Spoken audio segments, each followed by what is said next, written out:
plan. He didn't make this up on his own. This was y'all plan. And as long as it was his money, you was okay with dealing with the plan until it became your money. And that's what I mean by when we talk about situations where people sometimes mistake control for doing what you're supposed to do. And that was just one of the examples that I got. So I think we have to also see. I love when you tell these kind of stories, right? Because what ends up happening is we start making these instant stories which are not the actual rule, and we make it into a rule, right? It's something that happens. We know this happens, right? But it's not the absolute rule in terms of it's not always happening. Right, we can all say before we know somebody who has done something stupid or whatever, but we shouldn't make that the rule. Exceptions aren't rules, right? So, because what ends up happening is we start scaremongering people, like, oh well, that woman, woman then changes, and then they, when they get the money, and now they suddenly don't respect you. Well, no, it's not that.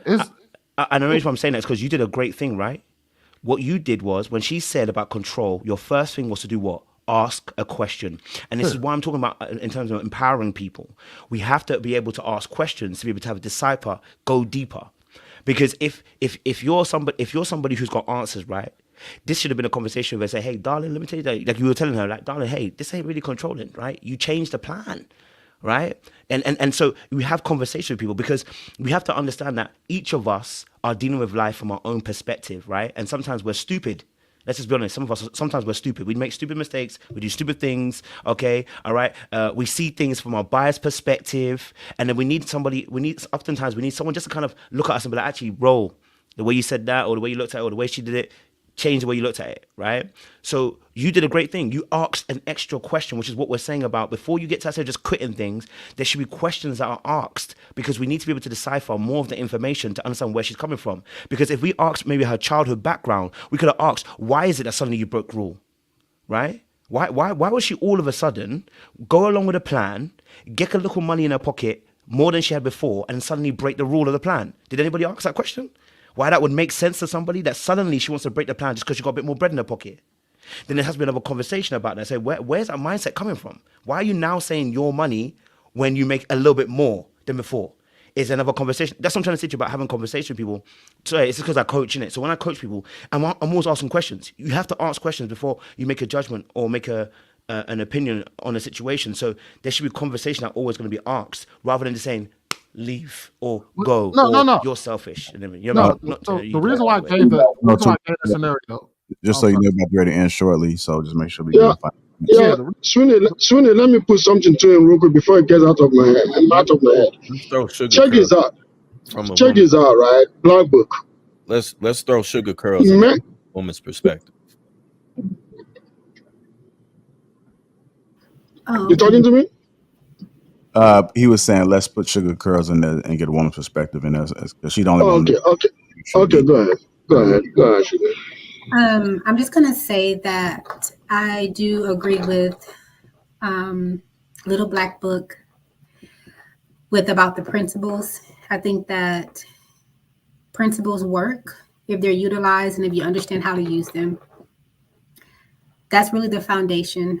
When it comes to from a woman's perspective, she has to understand her man. She has to understand what he wants because some men are not negotiable in certain circumstances.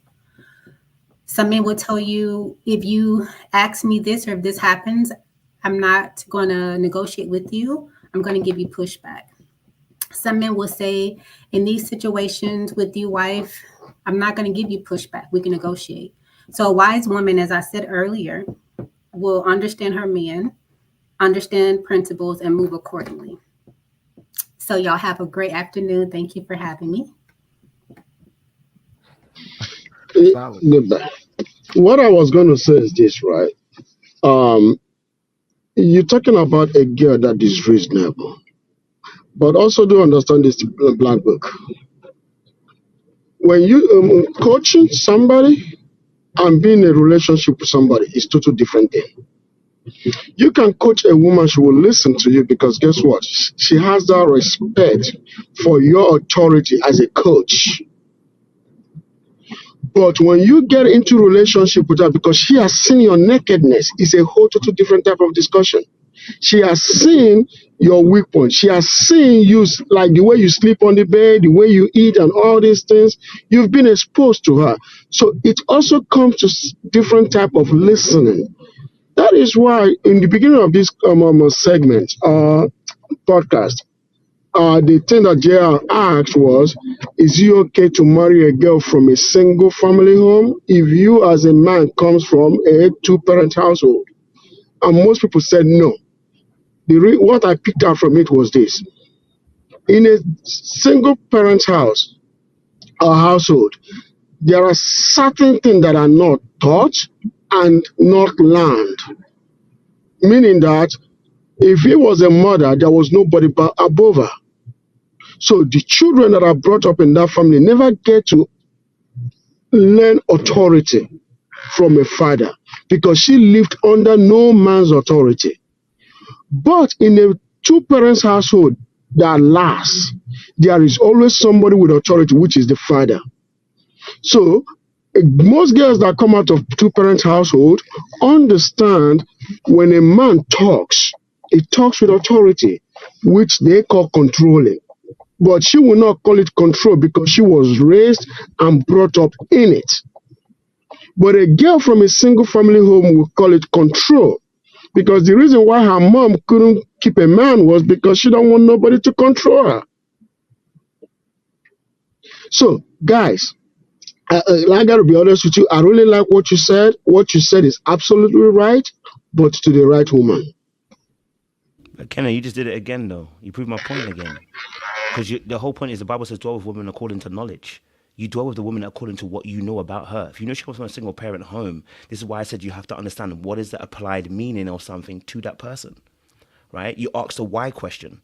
You want me to do this? Why do you feel that way? Right? Now that's not me coaching. That's me doing an actual relationship, because I understand that people have different perspectives coming from different places. And now in 2024, can I be honest with you, being in a two-parent household ain't what it's cracked up to be.